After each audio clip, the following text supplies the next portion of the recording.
Hi, everyone. My name is Renee Garcia. I'm the Development and Communications Manager here at Immigrant Defenders Law Center, and I'm with Yliana Johansen-Mendez today. We're going to be talking about DACA and all the changes that have been happening over the last couple of months and years, really. My name is Yliana. I'm the Legal Services Director for Immigrant Defenders Law Center. I oversee our Children's Representation Project and our Detained Youth Empowerment Project. Through this project, ImmDef represents over 800 children who are in removal proceedings. All of our clients are unaccompanied minors, which means that they came to the U.S. On their own without a parent when they were under 18 and without lawful status.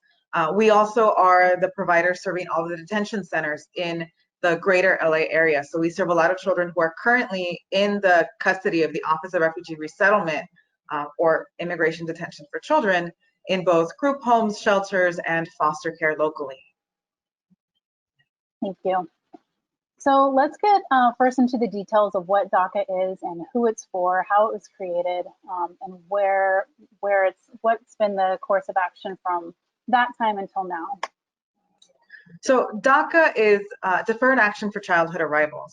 It actually started in 2012. On June 15th, 2012, President Obama announced that he was going to provide a pseudo status, a protection from removal for people who had arrived as children to the United States. And there were a couple requirements to the program. It wasn't available to everybody. You had to be under age 31 at the time of the announcement. You have to have come to the US before your 16th birthday, have been continuously present in the US since before June 15th, 2007, and had been physically present in the US on the day of the announcement, which was June 15th, 2012. And of course, be out of status. In addition, it had a couple educational requirements. So you had to either have completed high school or gotten a GED or been on track to complete high school or GED. And of course, there were some criminal carve-outs. So anybody who has any significant misdemeanors or serious crimes would be excluded from the program. But DACA essentially was a promise from the government that they wouldn't try to deport you, right? And not only would they not deport you, but that you would have the right to work authorization. So you could legally have a job in the US for a period of 2 years, and it was renewable every 2 years. Along with the program of allowing work authorization, it also gave the opportunity for advanced parole, which is essentially advanced permission from the government to leave the US and re-enter, even if you don't have status that would otherwise allow you to re-enter. And the criteria for that advanced parole was that you had to have a legitimate purpose for going that was based on humanitarian reasons, employment reasons, or educational reasons. So overall, that combination of benefit is what came out of that announcement in 2012. So what did this mean on a personal, emotional, humanitarian level for people that were able to finally have some type of program that was made for them? Right. So this program really came after a lot of advocacy. There had been the DREAM Act proposed several times in Congress, and every time it failed, over decades. And so at this point, we had, millions of people in the U.S. who've been in the U.S. for decades without any real option to legalize their status. There was no line, there was no application that they could have, and DACA gave an opportunity to their children, really, children who had grown up here, who had felt American, who went to, school in the U.S., graduated. Some of them were in college, some of them had already graduated, were trying to launch their careers, but without the opportunity of actually being able to work in the field, that they'd studied. So DACA opened up doors to people in a way that hadn't been available for a long time before that. So now what we see is that youth who benefited from DACA have gone to college, graduated. They are doctors, nurses, lawyers, teachers, social workers. They've really excelled in all fields within the US and become contributing members of society in a way that they weren't allowed to be when they didn't have work authorization. What it also meant is that through this option of advanced parole, there was kind of a hidden opportunity that not everybody knew about and not everybody was able to take advantage of. But for instance, if somebody was married to a US citizen but hadn't entered the country legally, they might have to leave and consular process to come back in. And the risk with that is always that you get stuck outside and you aren't allowed to come in, and you could be stuck for 3 months, or you could be stuck for years while you're asking for a waiver for the unlawful presence that you accrued while you were in the US without status. And what advanced parole did is that it allowed people to leave for legitimate reasons, to visit alien relatives who were sick or dying in their home countries, for study abroad programs, to travel for work or for conferences. And then that entry on advanced parole gave them a lawful admission to the US that would then allow them to apply for residency here through their spouse, through their citizen spouse, or through a citizen parent, or through an employer.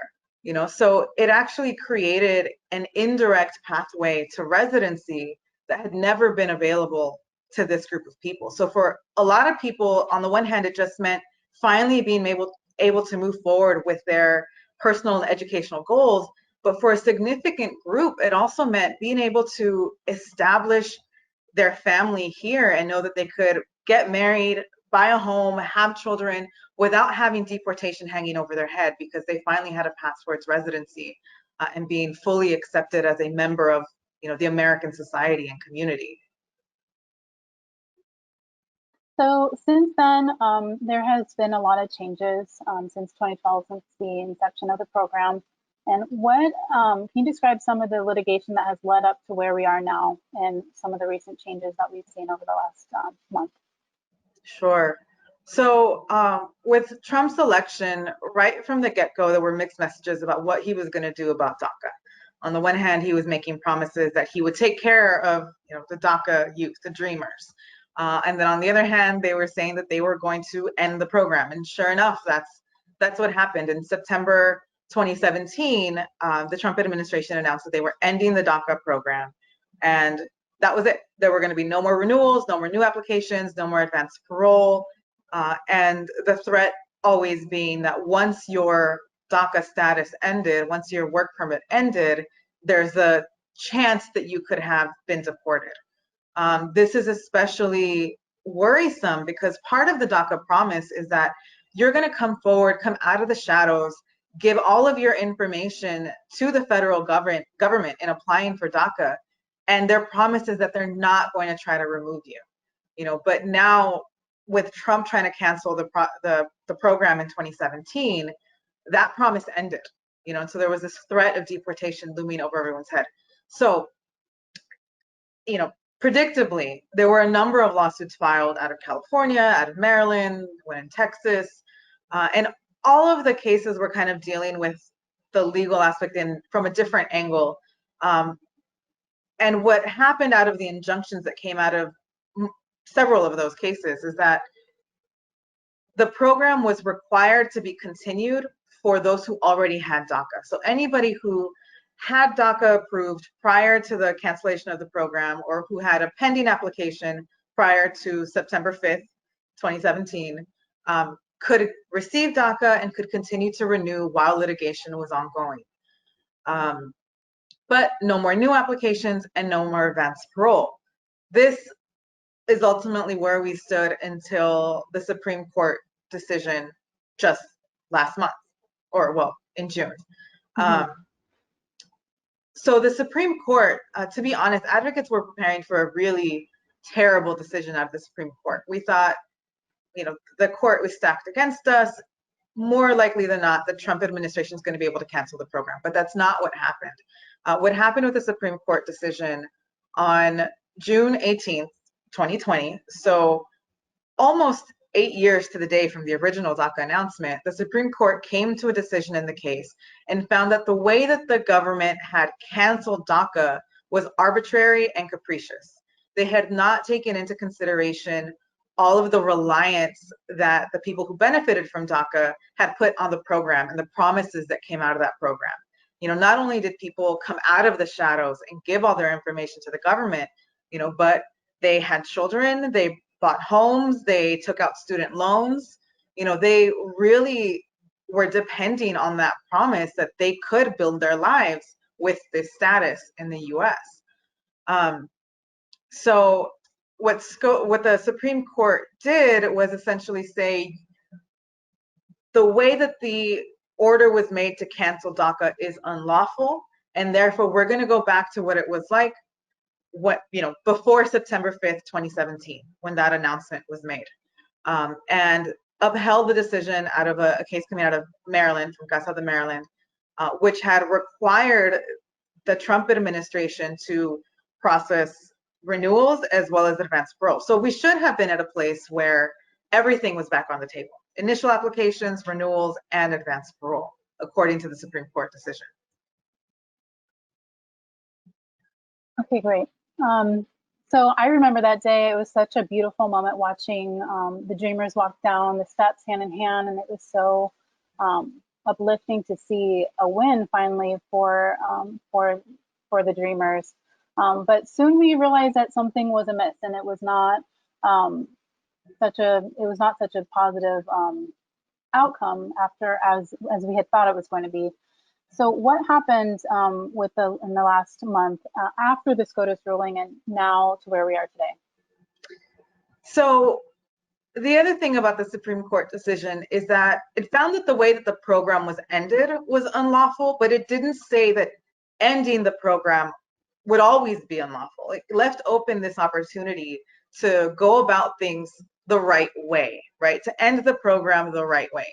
So of course, the Trump administration from that day essentially has said, okay, we're going to find a way to comply and end the program correctly this time. But in the meantime, there were several days and weeks between that Supreme Court decision and any announcement from the Trump administration regarding how they were going to treat cases, and during that time, people filed new applications for DACA. They filed applications for advanced parole, and those applications were being rejected by USCIS, like they would just come back to you in the mail, or they were just being held pending and they weren't being ruled on. So actually, before this most recent announcement from the Trump administration, a federal court judge actually found that the Trump administration and Department of Homeland Security were violating the existing orders from the federal court and from the Supreme Court by not adjudicating those cases, by not moving forward and keeping them in this pending status, rather than going ahead and fixing that and starting to process the cases the way that the court and the judge had ordered them. Just a few days later, on July 28th, Trump announced that they were going to be cutting the DACA program again, at least temporarily. They announced that they were going to continue allowing for renewals, but that renewals, instead of being for a 2-year basis, a 2-year work permit, it would only be for 1 year. And that they would no longer allow initial petitions, and advanced parole would be limited to advanced parole under exceptional circumstances, which they didn't define, but could potentially mean humanitarian advanced parole is still available if you have a sick or dying relative or need medical care. But what this does now is that we have this new ramp up for the Trump organization. What they're doing is really kind of buying themselves time and not adjudicating cases the way that they've been ordered to adjudicate cases by a federal court already, while they figure out how to comply with the framework laid out by the Supreme Court in their DACA decision. So can you say more about what kind of applications are being accepted in this moment? And are there any risks to applying? At the moment, the administration and Department of Homeland Security have only said that they will accept renewal applications. So any of those initial applications for someone who has never had DACA before, those are just going to be held. They're not going to be adjudicated. We're yet to see whether they will be outright rejected and mailed back to the applicant. And advanced parole will be accepted on a limited basis. So again, it's unclear if they will just be rejecting cases or if they will be accepting them, cashing those checks, and then just denying if they don't find exceptional basis. As far as risks, I think what we're going to see in the next couple days, weeks, is more litigation on this issue. There's a lot of people who applied following the Supreme Court decision whose cases really should have been adjudicated. Even though it was a short window of time, USCIS should have been accepting them and should have been approving applications when they were approvable under the guidelines for DACA. So I think we can definitely expect to see someone come forward with a class action litigation for those people. The other thing about this announcement is that it wasn't done in an executive order. It came from the director, Chad Wolf. And there are some questions about the legitimacy of ending the program in this way. So we may also see some litigation about that, about whether this pause to the program is lawful and whether the Trump administration should really be forced to continue approving any of the applications that they get in this time period.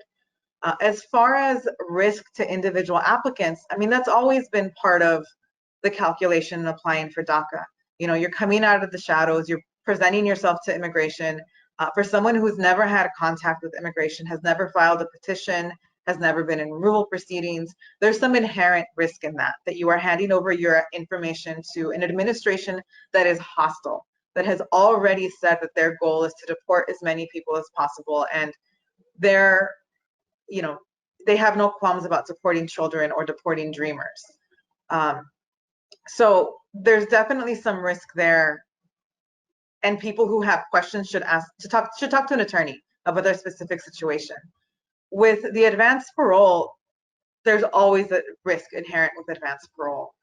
Even if the application gets approved, there's still the possibility that upon leaving and trying to re-enter the country, Border Patrol will deny them entry at that point. So anyone who is seeking advanced parole, even if they get it approved, should only leave under guidance from an attorney and have someone ready to fight for them in the event that they are denied entry when they try to re-enter with that advanced parole.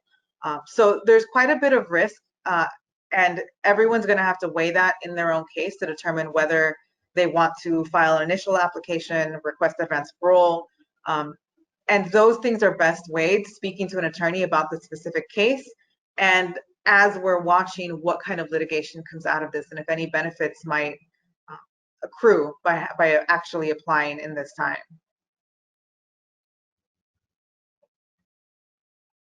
So from here, what can people do? Either people, not necessarily dreamers themselves, but what can the general public do to help move this along in a way that makes sense for our country and actually does justice for the dreamers? Yeah, I mean, I think the biggest thing that people can do is stay focused on November. The best thing that people do is vote for change. What we really need now is something better than DACA, an actual DREAM Act, or real immigration reform that is more expansive than that and really recognizes how immigrants are part of the fabric of this country and crucial to our country. Especially in the time of COVID, essential workers, many of the essential workers are actually immigrants and undocumented immigrants that are working the farms, they're working in the service sector. They've kept our country running during this period. So voting is absolutely the best thing that they can do. I think that, this whole DACA situation with them trying to end the program in this way is a bit of a political play. They're both placating Trump's base to say, look, we're ending the program as promised, but also not completely ending the program for those who have DACA. So it looks like they might give something to those people, right? There's still a promise that maybe we'll give you additional benefits, additional protection. Mm-hmm. And we need to remind ourselves what this administration stands for. They have repeatedly used immigrants for political reasons, to placate their base, closing the border in the middle of a pandemic, deporting people without due process in the middle of a pandemic. This is more of the same from them, and we can't let ourselves forget that. Ultimately, what we're going to need is a solution from Congress, something that provides real immigration protection to more people. We need extended work authorization, defunding ICE and CBP. These organizations have really proven themselves to work without respect for the laws passed by Congress constantly. they're being sued because they violated existing laws passed by Congress. And we need state and local leaders to really get on board with that so that we get legislation at all levels that protect people, that stop the referrals from local communities, from local police to ICE, and just feed into the deportation machine and the prison industrial complex that's really benefiting off deportation and detention. On a more personal level, what people can do is donate. There are a number of organizations that are helping individuals apply for DACA renewal. And there are a few funds that are collecting money to help pay for those renewals. So if you want more information about where you can donate, I recommend looking to Chirla in Los Angeles or United We Dream.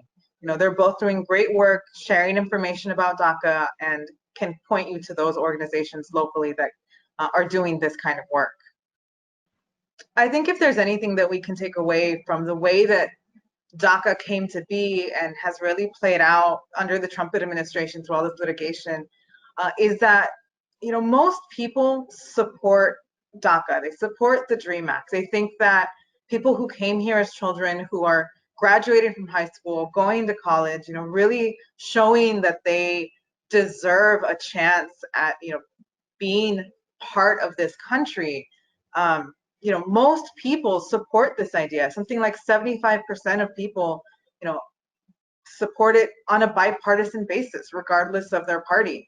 And no matter what happens in November, that's still going to be the truth, right? That most people support DACA, and there's going to be a fight for them. We just have to push and hope that this fight happens soon, happens now, and can give us some momentum to really bring real change for the entire immigrant community come November and come the next presidential administration. Well, thanks everyone for tuning in and learning more about what DACA is and what it means to be a dreamer, and also what you can do yourself. We encourage everyone to go forward and vote, call your elected officials, donate what you can, follow the organizations that we mentioned, Chirla and United We Dream, and of course us, Immigrant Defenders Law Center at ImmDef. We'll be sharing more informational videos like this in the future. So please share this one and join us in the fight to restore justice and dignity in the immigration system. Thank you for joining. Bye.